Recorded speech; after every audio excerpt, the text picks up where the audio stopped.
மக்கள் அனைவருக்கும் வணக்கம். ஒரு முக்கியமான கேள்வி சமீப காலமா கேட்கப்படுது. அது என்ன அப்புட்ன்னா, விஜய் அவர்கள், நடிகர் விஜய் அவர்களுடைய தமிழக வெற்றிக் கழகம் எந்த ஓட்ட எடுக்க போகுது?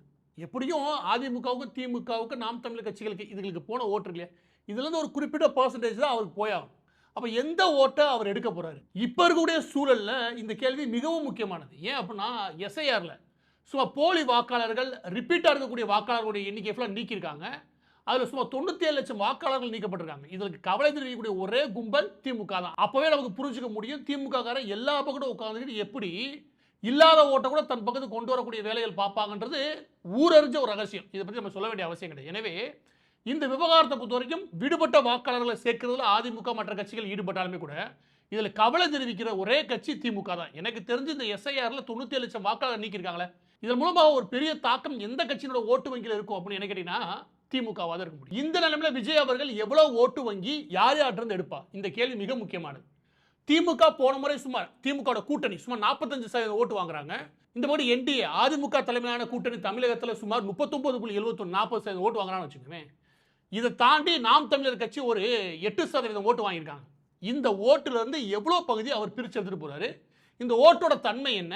இந்த ஓட்டுல இருந்து எந்த ஓட்டு நகர்றதுக்கான வாய்ப்புகள் இருக்கு? இத கரூர் சம்பவத்துக்கு அப்புறம் விஜய் அவர்கள் ஈடு போயிட்டு இருக்காருல, இந்த சூழல்ல கடந்த ஒரு வார காலமாக ஒரு சாம்பிள் வச்சு எடுத்து பார்த்தோம்.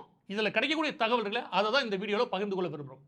மேற்கொண்ட விஷயங்களை பகிர்றதுக்கு முன்னாடி ஓட்டு போறது எவ்வளவு முக்கியமோ அதோட முக்கியம் இளைஞர்களுக்கு என்ன முக்கியம் அப்படின்னா ஃப்ளூயண்டா இங்கிலீஷ் பேசுறது இல்லையா, இது ஒரு கம்யூனிகேஷன் டூலா மிக அவசியமானது. அது அவங்களுடைய கரியருக்கு ரொம்ப முக்கியம். இப்போ ஒரு டெமோக்காக ஒரு சென்டென்ஸை தப்பாவே சொல்லுவோம். Manager my family emergency so 2 days leave want. அது இப்படி கரெக்டா இங்கிலீஷ்ல சொல்லுங்க. Manager I need 2 days off leave for a family emergency. இது உங்களுக்கு புரிஞ்சுதா? ஸோ இதில் நமக்கு என்ன தெரியுது அப்படின்னா, ஒரு விஷயத்தை தப்பா சொன்னாலுமே கூட நமக்கு அதை சரி பண்ணி கொடுக்குது இல்லையா, அது அவசியமான ஒன்று இந்த இங்கிலீஷ் ப்ராக்டிசஸை பொறுத்த வரைக்கும். இந்த supernova AI spoken English course இருக்கு இல்லையா, இது எதனால் நான் ரெக்கமெண்ட் பண்ணுவேன் அப்படின்னா, நீங்கள் மற்றவே கவனிச்சு வச்சுக்கோங்க. வாட்ஸ்அப்பில் வீடியோ அனுப்புறது, இல்லை ஆடியோ அனுப்புறது, ஒரு இ புக் அனுப்புறது, இதன் மூலம் என்ன நடக்கும் அப்படின்னா ஒரு இங்கிலீஷ் நாலேஜ் கிடைக்கும். ஆனால் ஒரு ஃப்ளூயன்சி இருக்கு இல்லையா, அது மொத்தமாக வேற. அந்த ஃப்ளூயன்சி வரதுக்கு நம்ம தொடர்ந்து ப்ராக்டிசஸ், நம்மளோட பேசக்கூடிய திறன் இல்லையா, அதை பேசிக்கிட்டே இருக்கும்போது தான் நமக்கு அந்த ப்ராக்டிசஸ் வரும். அந்த வகையில் சூப்பர் நோவா இருக்கு இல்லையா, அது ஒரு ஆக்டிவ் லேர்னிங்காக இருக்குது. இதில் முக்கியமான விஷயம் ஆர்டிஃபிஷியல் இன்டெலிஜென்ஸில் டெஸ்ட் எடுக்கிறாங்க. அதில் உங்கள் லெவலுக்கு ஏற்றாப்புல கோர்சஸை டிசைன் பண்ணுறாங்க. அதோட முக்கியம் இதில் 7 நாளும் 24 மணி நேரமும் உங்களால் ப்ராக்டிசஸ் எப்போ தேவையோ அப்போ எடுக்க முடியும். உங்களுடைய ப்ராக்டிசஸை தொடர்ந்து கண்காணிக்கிறதுக்கு அதில் ஹேபிட் மென்டர்னு ஒன்று வைக்கிறாங்க. நீங்கள் எங்கேயாவது விடுபடுறீங்கன்னா அதில் ஏதாவது தொய்வு ஏற்படுதுன்னா அதை தொடர்ந்து கண்காணிக்கிறது இவங்களோட வேலை. இதை பற்றின மேலும் விவரங்கள் இதை பயன்படுத்த வேணும்னா டிஸ்கிரிப்ஷனில் லிங்க் இருக்குது, அதை ஃபாலோ பண்ணிக்கோங்க. சுமார் 75% வரைக்கும் ஜாயினிங் ஆஃபர் இருக்கு. இப்போ மீண்டும் விவகாரத்துக்குள்ள வரலாம். ஜெயலலிதா அவர்கள் 2006ல ஒரு தப்பு ஒன்று பண்ணார், தவறான கணக்கு ஒன்று. அது என்ன அப்படின்னா, விஜயகாந்த் அவர்கள் அரசியல் என்ட்ரி கொடுக்குறாரு. அது எப்படியா தவறா கணக்கா போச்சு அப்படின்னா, புதுசா வரக்கூடிய நபர் ஆளுங்கட்சி இருக்கு இல்லையா, ஆளுங்கட்சியோட எதிர்ப்பு ஓட்டை தனியா பிரிப்பாரு. இதன் மூலமாக தங்களோட ஓட்டை தக்க வச்சா போதும், வெற்றி நிச்சயம். இந்த கணக்கில் இருந்தான்னு வச்சுக்கோங்க. எனவே அவளோட கூட்டணி குறைவாக இருந்துச்சு. ஆனால் தேமுதிக வருகை இருக்கு இல்லையா, அவங்க குறைவாக மதிப்பிட்டாங்க. அந்த டயத்தில் 2006ல் ஏஐடிஎம்கே தான் வெற்றி பெற்று ஆட்சியை பிடிக்கும் எல்லா சர்வேயும் சொல்லிச்சு.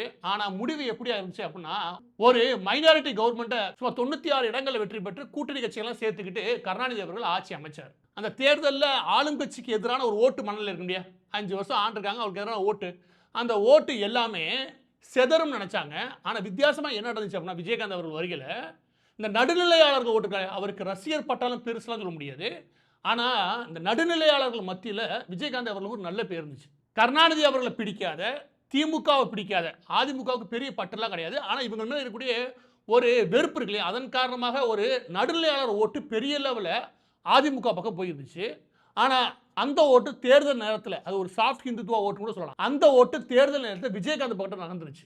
அதனால தான் அவர் சுமார் 8.4% அவர் ஓட்டும், அவரோட கூட்டணி இருக்கு இல்லையா, சுமார் 15.3% அளவிற்கு அவர் ஓட்டை வாங்கினார். இதில் கவனிக்க வேண்டியது, தன்னுடைய ஓட்டு வங்கி எந்த இடத்துலையும் ஏடிஎம்கே இழக்கவே இல்லை, சுமார் 32% ஜெயலலிதா அவர்கள். ஆனால் அந்த நடுநிலையாளர்கள் ஓட்டு எப்பவும் வரக்கூடிய ஏடிஎம்கே கூட்டணிக்கு வர வேண்டியது ஓட்டு இருக்குல்ல, அதில் தான் சதிச்சிச்சு. அந்த இடத்துல தான் டிஎம்கே வெற்றி பெற்று உள்ள வச்சு வச்சுக்கோங்க. எனவே இந்த கணக்கு மிக முக்கியமானது. புதுசாக ஒரு பொலிட்டிக்கல் பார்ட்டி, அது மக்கள் மத்தியில் ஓரளவுக்கு பிரபலமாக பேசப்படக்கூடிய, மக்கள் கவனத்தை தன் பக்கம் திருப்பக்கூடிய ஒரு பார்ட்டி உள்ள வருது அப்படின்னா, அதன் மீதான கவனம் இருக்குல்ல, கணக்கு சரியாக போட வேண்டியிருக்கு. அப்படி பார்க்கும்போது விஜய் அவர்களும் விஜயகாந்த் போன்றே ஒரு தாக்கத்தை உருவாக்குவாரா அப்படின்னா, ஃபேன் பேஸ்ன்னு பார்த்தீங்கன்னு வச்சுக்கோங்க, ரசிகர் பட்டாளம்னு பார்த்தா நிச்சயமாக விஜயகாந்த் அவர்களோட பெரிய லெவலில் தான் விஜய்க்கு இருக்குது. அது மாற்று கருத்தே கிடையாது. ஆனா விஷயம் என்ன அப்படின்னா ரசிகர் பட்டாளம் இருக்கு. ஆனா விஜயகாந்த் அவர்களுக்கு அந்த ரசிகரை தாண்டி ஒரு நல்ல பேர் உள்ள இருந்துச்சு.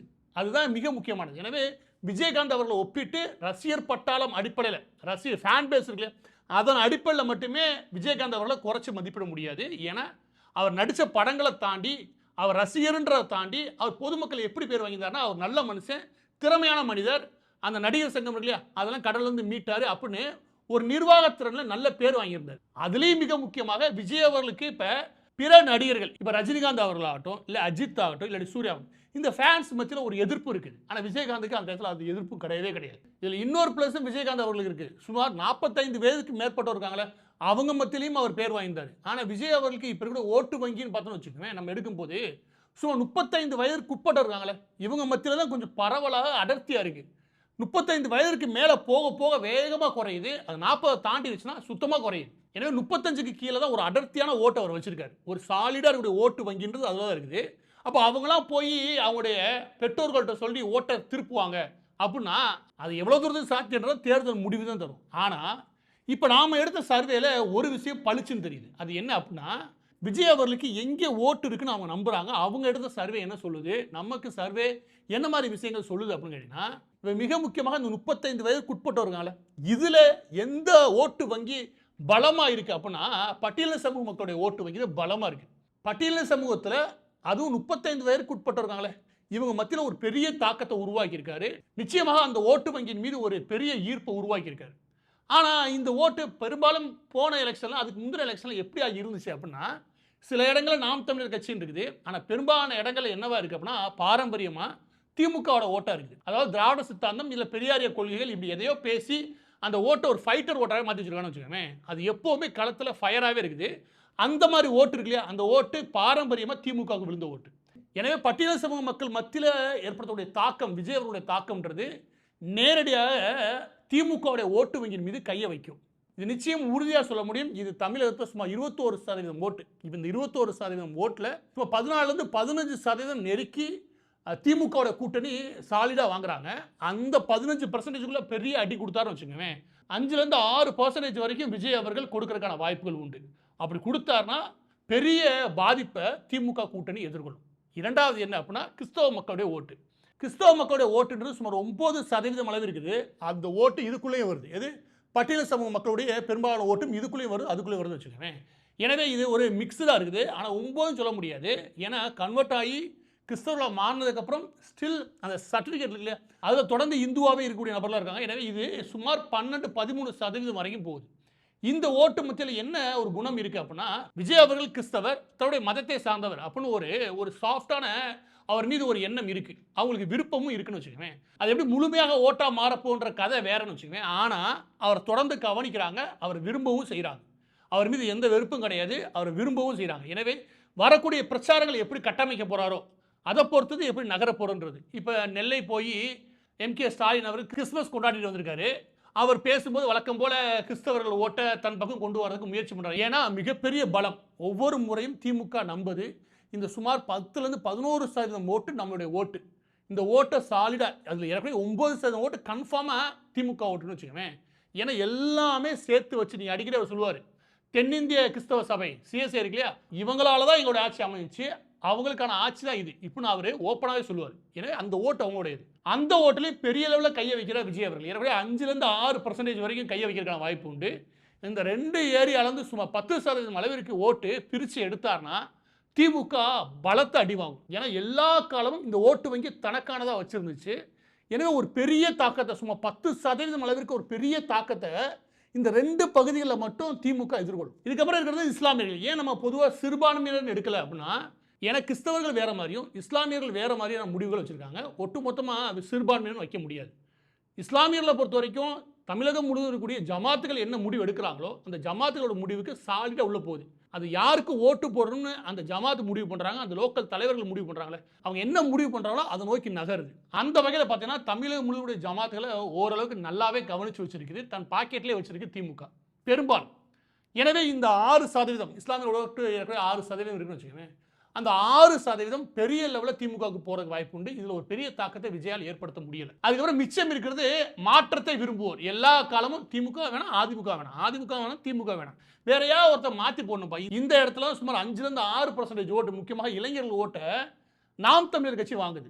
இந்த வட்டத்துக்குள்ள தான். இது எல்லா நேரமும் அதிமுக திமுக எல்லாமே ஏதாவது ஒருத்தர் ஓட்டு போடலாமே, மாற்றத்தை விரும்பலாமே நினைக்கிற ஓட்டு இவங்க மத்தியில ஒரு பெரிய முடிவுக்கு வரல. விஜய் அவர்கள் ஒரு பெரிய தாக்கத்தை ஏற்படுத்துவார்னு அவங்க பெருசா நம்பவே இல்லை. ஒரு 2ல இருந்து 3% பேர் பார்க்கலான்றாங்களே தவிர ஒரு பெரிய நம்பிக்கையில இல்ல. காரணம், அவர் எப்ப தேர்தல் பிரச்சாரம் சொல்லி வார வாரம் ஆரம்பிச்சாரோ நேத்து வரைக்கும் அவர் பேசியிருக்கிறது ஒரே மாதிரி இருக்கு.